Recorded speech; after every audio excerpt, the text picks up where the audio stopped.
Hi guys, it's Ty and welcome back to my channel.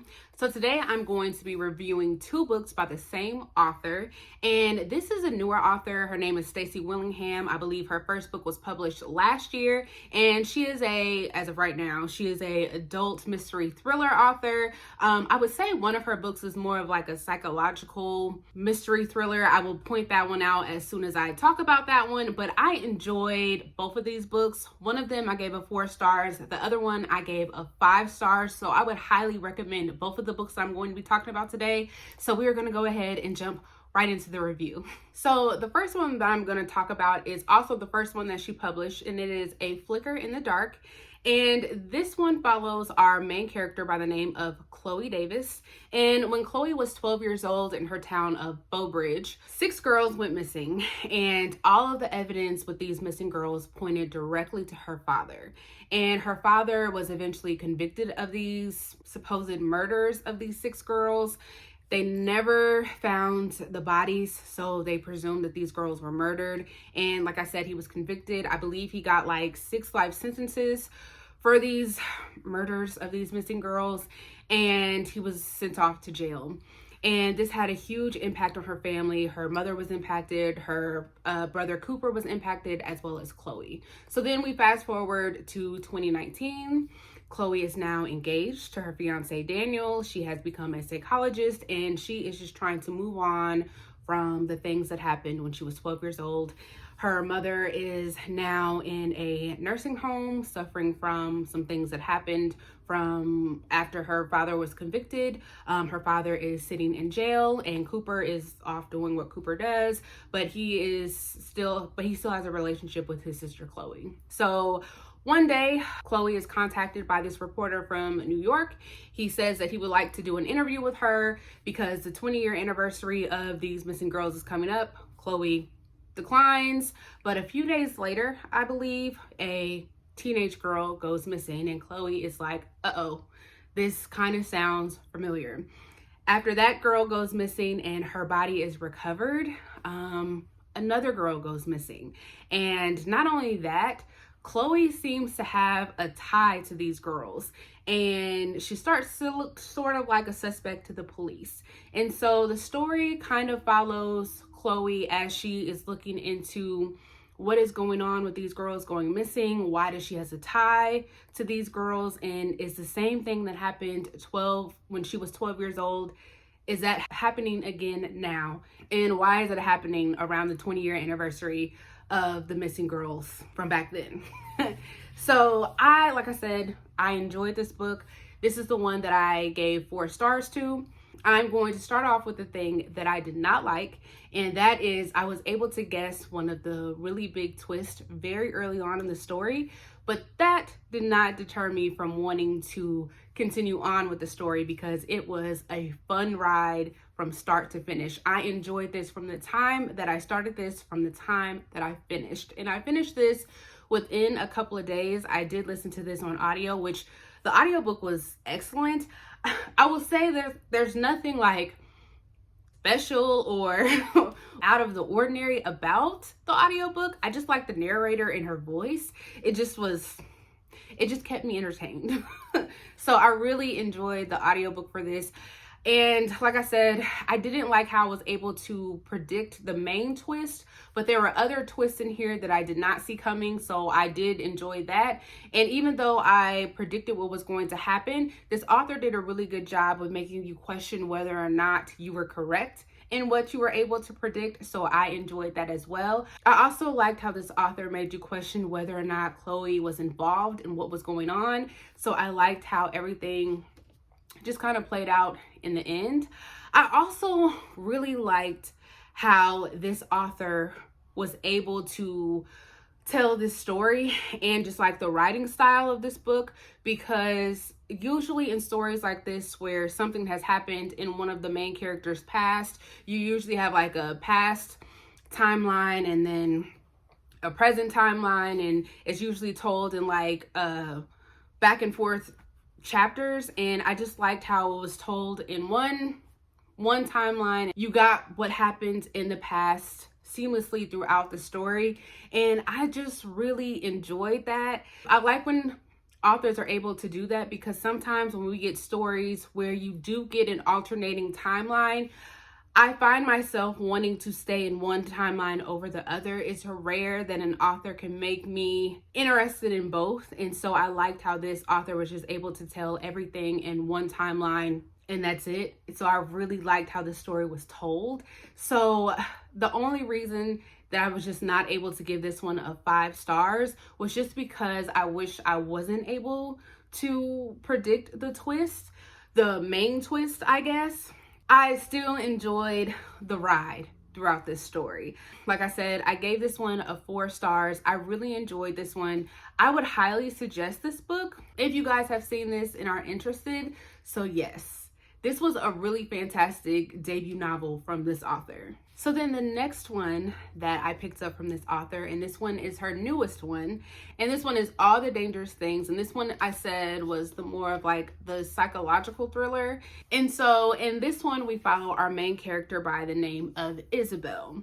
And one day, or one night, I should say, her son Mason was taken from his crib and whisked off into the night, and a year later she is still looking for her son because she doesn't know who took him. She doesn't know if he is still alive.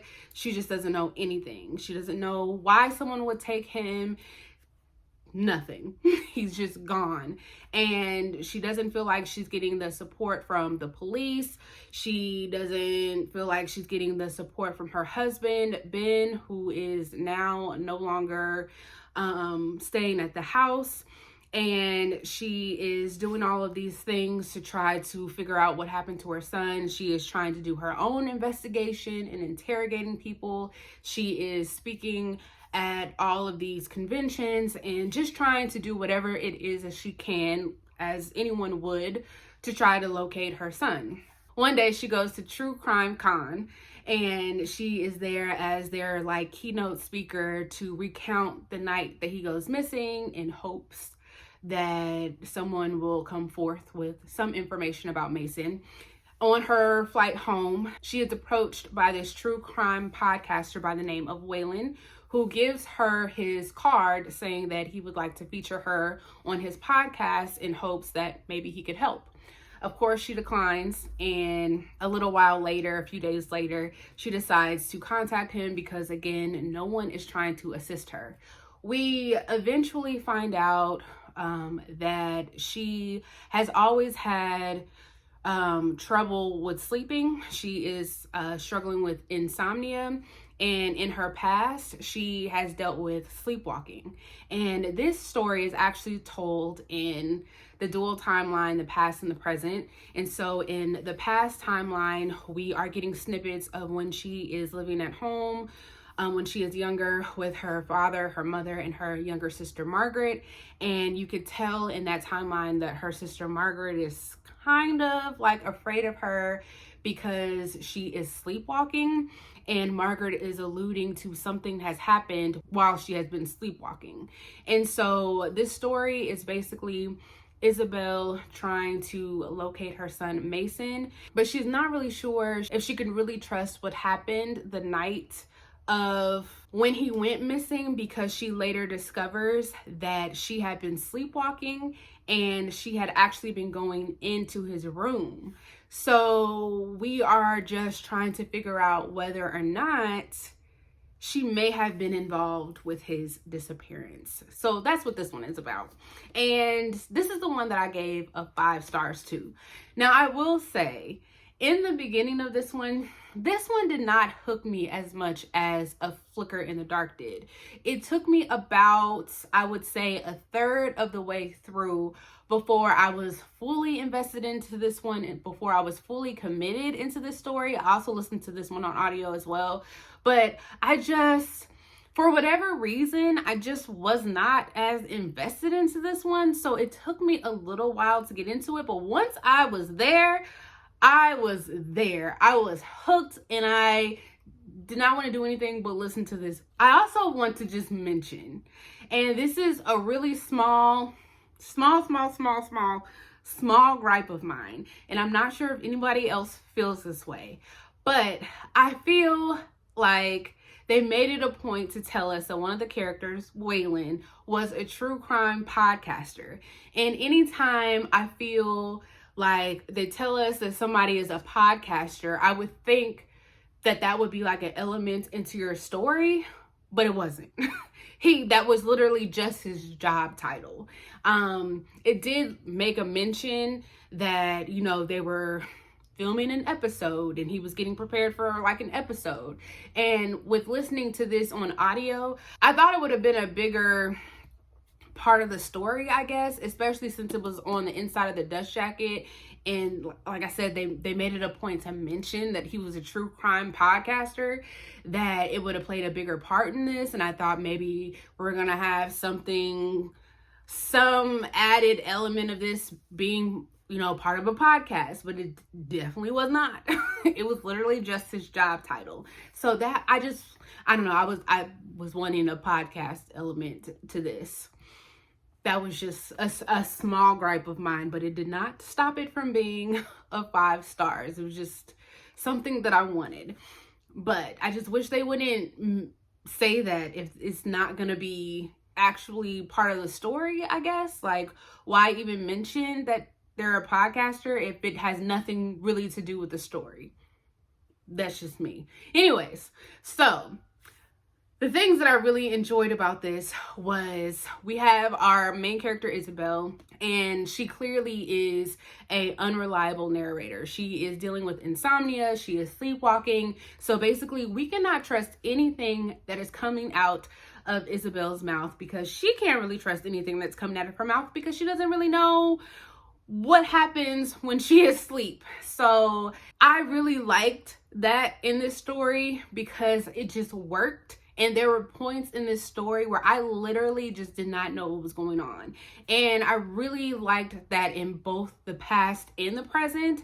And again, just like what I said for the other book didn't have a past and a present, but we still were told the past and the present. This one actually had a past and a present timeline, but it worked. And I liked the way that it was written here because the past timeline, the past chapters were very short, and because they were so short and they left on like these little cliffhangers, and it just left you wanting more, and it left just like with the question of what is going on. I love that. There were so many twists that were revealed that I was not expecting, both in the past and the present. This was just amazing, and I could not guess anything that was going on. That also just tied back into our main character Isabel being an unreliable narrator because I couldn't trust anything that she was saying, so I didn't really know what was going on with her.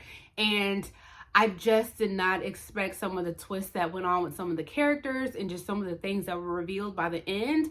I just really enjoyed this because at a certain point I just stopped trying to figure it out because the story just kind of went in a direction that I was not expecting, but it wasn't some far-fetched direction. I just didn't see it coming.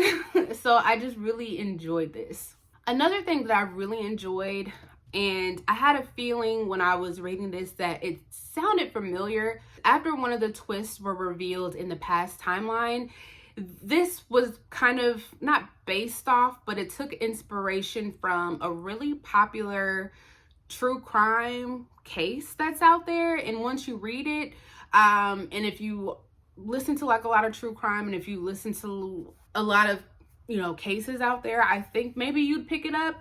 But after reading the author's note, and I don't read a lot of author's notes to be perfectly honest, but because I love this so much, I ended up listening to the author's note when I got done with this. It did take inspiration from the case that I thought it did. So that did add to my enjoyment of this story as well. This does have a few triggers. I don't really want to say the trigger warnings because I know some people consider trigger warnings as spoilers, and some of these I would consider them maybe spoilers as well. So I would say maybe look up trigger warnings before you dive into this book. But like I said, I gave this one a 5 stars. Even though it did take me a little while to get into it, the twists and turns at the end of this book completely made up for me not being completely invested into this story when I first started it. But by the end of it, I really enjoyed this book. So if you have not checked out A Flicker in the Dark or All of the Dangerous Things, I suggest that you do. They're both fantastic books. I don't think it really matters to start with either one or the other. I don't have a preference over one or the other, even though I gave one of 4 stars and one of 5 stars. I enjoyed them both. Like I said, I would highly recommend both of those books. But that is all that I have for you guys, and I will see you guys next time. Bye.